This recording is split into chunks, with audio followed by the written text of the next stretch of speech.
नमस्कार दोस्तों, स्वागत है आपका यूट्यूब चैनल एबी टेक में। आज है दोस्तों 7 अक्टूबर 2020 और जान लेते हैं आज की महत्वपूर्ण खबरें जो आज के प्रमुख समाचार पत्रों पर छाई हुई हैं। सबसे पहले बात कर लेते हैं एलटी ग्रेड रिजल्ट एवं ज्वाइनिंग को लेकर के। यहाँ पर लिखा है अभ्यर्थियों की रिजल्ट व नियुक्ति दिलाने की मांग। उत्तर प्रदेश लोक सेवा आयोग कार्यालय के सामने मंगलवार को एलटी ग्रेड शिक्षक भर्ती परीक्षा 2018 के अभ्यर्थी बड़ी संख्या में जुटे। वे सामाजिक विज्ञान विषय के रिजल्ट की मांग कर रहे थे और 14 अन्य विषयों में चयनित अभ्यर्थियों की फाइलें निदेशालय भेजने की मांग कर रहे थे। वक्ताओं ने कहा कि सामाजिक विज्ञान के 1854 पदों का रिजल्ट अभी लंबित है, जो कि जल्द से जल्द जारी किया जाए। वहीं पर एलटी ग्रेड चयनितों की फाइलें भी लोक सेवा आयोग में रोकी गई, उसको लेकर के भी उन्होंने कहा कि जल्द से जल्द फाइलें जो हैं ये भेजी जाएं। नीचे लिखा है युवा मंच के अनिल सिंह ने कहा कि ललित कला विषय का परिणाम जारी होने के बाद रोका गया है, इससे चयनित परेशान है। इसके अलावा 14 विषयों के जिन चयनितों की फाइलें विभिन्न कारणों से आयोग में रुकी हैं, उनकी खामियां दूर की जाएं। और इस दौरान विक्की खान भी उपस्थित रहे, यहाँ पर ऐसा कुछ दिया गया है। ठीक है, हालांकि ये दोनों विरोधी पार्टियां एक साथ कभी जाती नहीं है, लेकिन फिर भी यहाँ पर दिया गया है। वहीं पर एलटी ग्रेड हिंदी पुरुष वर्ग और महिला वर्ग का जो रिजल्ट अभी हाल ही में जारी किया गया है, उसका लोक सेवा आयोग ने कल अभिलेख सत्यापन के लिए पूरा कार्यक्रम जारी कर दिया है। आप लोग यहाँ पर देख सकते हैं, लिखा है पुरुष और महिला वर्ग में 14 से 33 पदों पर भर्तियां होनी है और इसके लिए 15 अक्टूबर से अभिलेख सत्यापन का कार्यक्रम शुरू कर दिया जाएगा। इसके लिए जो ऑफिशियल नोटिफिकेशन है हमारी वेबसाइट पर अवेलेबल है, वहाँ से डाउनलोड कर सकते हैं। और यहाँ पर आप लोग देख सकते हैं कि इसके लिए आपको पहले जो कई सारे फॉर्मेट हैं, डॉक्यूमेंट्स है, वो आपको वेबसाइट से डाउनलोड करने पड़ेंगे। डाउनलोड करने के बाद उनको अच्छे तरीके से फिल करना है, 2 सेट बनाने, और उसके बाद अपने समस्त मूल अभिलेखों के साथ एवं फोटोकॉपी के साथ आपको निर्धारित कार्यक्रम के अनुसार लोक सेवा आयोग में उपस्थित होना है। वहीं पर लोक सेवा आयोग ने कल डिग्री कॉलेजों के जो प्रवक्ता हैं गणित के, उनका रिजल्ट जारी कर दिया। यहाँ पर देख सकते हैं, लिखा है कि प्रदेश के विभिन्न राज्य की महाविद्यालयों में गणित विषय के शिक्षकों की कमी जल्द दूर हो जाएगी। इसके मद्देनजर उत्तर प्रदेश लोक सेवा आयोग ने मंगलवार को उच्च शिक्षा विभाग के अंतर्गत राज्य की महाविद्यालयों के प्रवक्ता गणित के 42 पदों का परिणाम जारी कर दिया है। यहाँ कुछ नीचे लिखा है कैटेगरी वाइज बताया गया कि चयनितों में 20 जो है अनारक्षित हैं, 11 ओबीसी हैं, 10 अनुसूचित जाति हैं व 1 अनुसूचित जाति के अभ्यर्थी शामिल हैं। सीधी भर्ती के तहत 28 या 29 सितंबर को अभ्यर्थियों का इंटरव्यू लिया था। तो फिलहाल इनका जो रिजल्ट है जारी कर दिया है, लेकिन यह रिजल्ट हाईकोर्ट में लंबित याचिका के अधीन रहेगा। वहीं पर लोक सेवा आयोग में एक बार फिर से सीबीआई जांच करने पहुंच गई है। सीबीआई ने आयोग में कई फाइलें पलटी, कैंप कार्यालय पर पूछताछ की, कई महत्वपूर्ण दस्तावेज भी जुटाए हैं। 2014 से लेकर के 2017 के बीच जो सीधी भर्तियां हुई हैं, उनके चयन का ब्यौरा एकत्र किया गया है और यहाँ पर कई महत्वपूर्ण चीज़ें यहाँ पर मिली हैं। लिखा है कि जांच में सीबीआई को कुछ खामियां भी मिली हैं। वहीं कैंप कार्यालय पर कुछ अभ्यर्थी सीबीआई से मिलने भी पहुंचे। ठीक है, यहाँ पर सीबीआई जांच कर रही है अभी। और अब देखें इस तरीके से दोस्तों, तो सीबीआई जांच जो है काफ़ी सुस्त चल रही है। यूपीपीएससी की 2012 से लेकर के 2017 तक भर्तियों की जांच होनी है, लेकिन जांच किस तरीके से हो रही है आप लोग जानते हैं। कई बार सीबीआई टीम है प्रयागराज आ चुकी है, कुछ पूछताछ करने के बाद चली जाती है, फिर आ जाती है, यही चल रहा है। वहीं पर डीएलएड अभ्यर्थियों की बात कर लेते हैं तो लिखा 60,000 प्रशिक्षुओं को कक्षोन्नति नहीं मिलेगी। ठीक है, ये कौन से अभ्यर्थी हैं तो वो भी समझ लीजिए। लिखा है कि जिनका किसी भी सेमेस्टर में बैक लगा हुआ है, बैक पेपर है, तो उन्हें अगले सेमेस्टर में ऐसे प्रमोट नहीं किया जाएगा। पहले उनकी बैक पेपर की परीक्षा होगी, पिछले सेमेस्टर की परीक्षा होगी, उसके बाद ही उनको आगे प्रोसीड किया जाएगा। तो यही चीज़ यहाँ पर लिखी है। आपको बता दें 2018 बैच के पहले व दूसरे सेमेस्टर में बैक पेपर वाले प्रशिक्षुओं का ये मामला यहाँ पर है। शासनादेश में दोनों सेमेस्टर के सभी विषयों में उत्तीर्ण होने पर ही उनको प्रमोट किया जाएगा। तो फिलहाल जिनका बैक पेपर लगा है उनको परीक्षाएं देनी पड़ेंगी, उसके बाद ही वो प्रमोट हो पाएंगे। इलाहाबाद हाईकोर्ट ने अध्यापकों की बर्खास्तगी और वेतन वसूली के आदेश पर रोक लगा दी है। मामला आप लोग जानते होंगे शायद यहाँ पर कि 2005 में आगरा विश्वविद्यालय से हजारों छात्रों की जो बीएड की डिग्रियाँ हैं वो फर्जी घोषित की हो गई हैं एक तरीके से। तो वही मामला यहाँ पर था, जो शिक्षक उन डिग्रियों पर कार्यरत थे। तो ये जो शिक्षक थे कोर्ट गए थे और कोर्ट ने जो वेतन में वसूली का आदेश था उस पर फिलहाल रोक लगा दी है। मामला यहाँ पर देख लीजिए क्या है।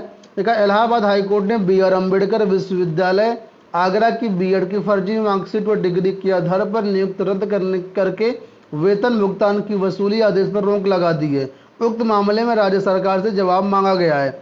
यह आदेश न्यायमूर्ति अजित कुमार ने सचवरा प्राइमरी स्कूल कौशाम्बी के सहायक अध्यापक राजेश कुमार शुक्ल की याचिका पर दिया है। याचिका पर अधिवक्ता गौरव महाजन व अमित महाजन ने बहस की। याचिका अधिवक्ता का कहना है कि कोर्ट के आदेश पर गठित SIT की रिपोर्ट के आधार पर बड़ी संख्या में अध्यापकों को बर्खास्त कर दिया गया है। ठीक है, 2005 में का मामला है ये, जो BA आगरा यूनिवर्सिटी से फर्जी डिग्री हासिल किए हैं। SSS की बात कर लेते हैं। SSS के सालवर गैंग का भंडाफोड़ हुआ है, 14 गिरफ्तार भी हो रहे। मामला प्रयागराज का है।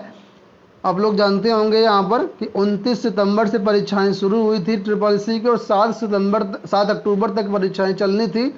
तो प्रयागराज में एक इंस्टीट्यूट है, इंस्टीट्यूट में नकल हो रही थी, पेपर सॉल्व कराए जा रहे थे। तो यहाँ पर जो है STF ने छापा मार करके इनको गिरफ्तार कर लिया। यहाँ पर लिखा है सॉफ्टवेयर के जरिए करते थे पेपर सॉल्व। सॉल्वर यानी एडमिन सॉफ्टवेयर के जरिए ऑनलाइन पेपर सॉल्व करते थे। परीक्षा केंद्र के अभ्यर्थियों का पासवर्ड इंस्टीट्यूट के मैनेजर के पास पहले से रहता था। सॉफ्टवेयर की मदद से अभ्यर्थियों के कंप्यूटर को कनेक्ट करते थे और फिर सॉल्वर प्रश्न पत्र हल करते थे। एक सॉल्वर 2 कंप्यूटर के जरिए अभ्यर्थियों का पर्चा हल करते थे और एक अभ्यर्थी से करीब 5,000 रुपये SSS पास कराने में लेते थे।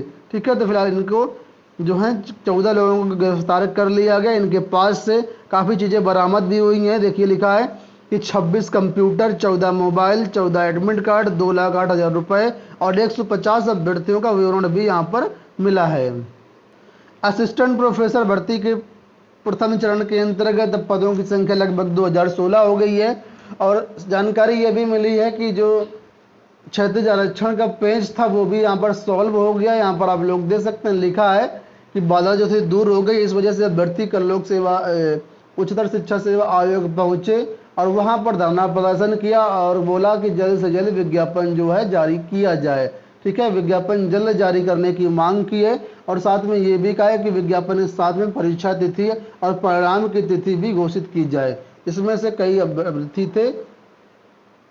68,500 शिक्षक भर्ती पुनर्मूल्यांकन के बाद जो रिजल्ट आया उनकी काउंसलिंग के लिए आज से आवेदन पत्र ऑनलाइन फॉर्म भराए जाएंगे। यहाँ पर आप लोग देख सकते हैं कि 68,500 में जो पुनर्मूल्यांकन हुआ था उसमें 23 अभ्यर्थी पास हैं। पास तो ज़्यादा है लेकिन 23 अभ्यर्थियों की ही बात यहाँ पर की गई है। तो उनका आज 7 अक्टूबर से लेकर 11 अक्टूबर तक ऑनलाइन फॉर्म भरा जाएंगे। काउंसलिंग के लिए फॉर्म हमारी वेबसाइट पर अवेलेबल रहेंगे, यहाँ से आप लोग भर सकते हैं। ठीक है, इसके अलावा नीचे वेबसाइट दी गई, यहाँ पर भी आप लोग आवेदन कर सकते हैं। बात कर लेते हैं 69,000 शिक्षक भर्ती में दिव्यांग आरक्षण मामले को लेकर के। तो लिखा है लखनऊ पीठ ने 69,000 सहायक शिक्षक भर्ती मामले में दिव्यांग अभ्यर्थियों को 4% आरक्षण का लाभ दिए जाने की याचिका पर राज्य सरकार की तरफ से जवाबी हलफनामा पेश किया गया। सरकारी वकील ने कोर्ट को बताया कि ऐसी अन्य याचिका पर भी जवाबी हलफनामा दाखिल कर दिया जाएगा। कोर्ट ने दोनों याचिकाओं पर जो सुनवाई की डेट है वो 8 अक्टूबर को नियत की है। तो फिलहाल इस मामले में अगली डेट लगी 8 अक्टूबर यानी कल की डेट है। बात कर लेते हैं यहाँ पर जो अपडेट है वो लिखा है तदर्थ शिक्षकों के भर्ती के मामले में सुप्रीम कोर्ट के आदेश पर माध्यमिक शिक्षा विभाग ने शासन से मांगा मार्गदर्शन। आप लोग जानते हैं तदर्थ शिक्षकों की भर्ती का मामला है और उनकी भर्तियां कहने का मतलब है TGT PGT के अंतर्गत सुनने में आ रहे हैं कि इसी के अंतर्गत भर्तियां आएंगी। तो उसके लिए जो अपर शिक्षा निदेशक है उन्होंने सरकार से मार्गदर्शन मांगा है कि क्या होना चाहिए, किस तरीके से इनकी होनी चाहिए। आप लोग जानते हैं जुलाई 2021 तक इनका चयन करके देना है। आप लोग ये भी जानते होंगे यूपी में जो 16,000 भर्तियों की TGT PGT भर्तियाँ आ रही हैं, उसके अंतर्गत शिक्षा मित्रों की तर्ज पर तदर्थ शिक्षकों को भी भारांक दिया जाएगा। ठीक है, और इनको भी भारांक दिया जाएगा। यहाँ पर सारी अपडेट लिखी है, आप लोग देख लीजिए कि उत्तर प्रदेश में सहायता प्राप्त स्कूलों में शिक्षक भर्ती में तदर्थ शिक्षकों को शिक्षा मित्रों के तर्ज पर भारांक दिया जाएगा। प्रवक्ता को साक्षात्कार और LT ग्रेड को लिखित परीक्षा में भारांक दिया जाएगा। यदि तदर्थ शिक्षक सामान्य भर्ती में चयनित होकर के शिक्षक बनते हैं तो उनकी तदर्थ के रूप में ही दी गई सेवाओं को रिटायर होने के बाद मिलने वाले लाभ में जोड़ दिया जाएगा। इस संबंध में माध्यमिक शिक्षा विभाग ने प्रस्ताव शासन को भेज दिया है। जल्द ही इस भर्ती पर निर्णय लिया जाएगा। वहीं पर बात कर लेते हैं कितने आवेदन इसमें हो सकते हैं। तो यहाँ पर एक आंकड़ा दिया है कि नई शिक्षक भर्ती में करीब 12 लाख अभ्यर्थी आवेदन कर सकते हैं। 15 लाख से अधिक युवक जो हैं अभ्यर्थी वो बीएड इसमें पास हैं। तो ये हो गई दोस्तों आज की पूरी अपडेट। अंत में बात कर लेते हैं इस महत्वपूर्ण अपडेट के बारे में। लिखा है कि ब्लैक होल खोजने और रहस्य सुलझाने वाले 3 वैज्ञानिकों को भौतिकी का नोबेल पुरस्कार।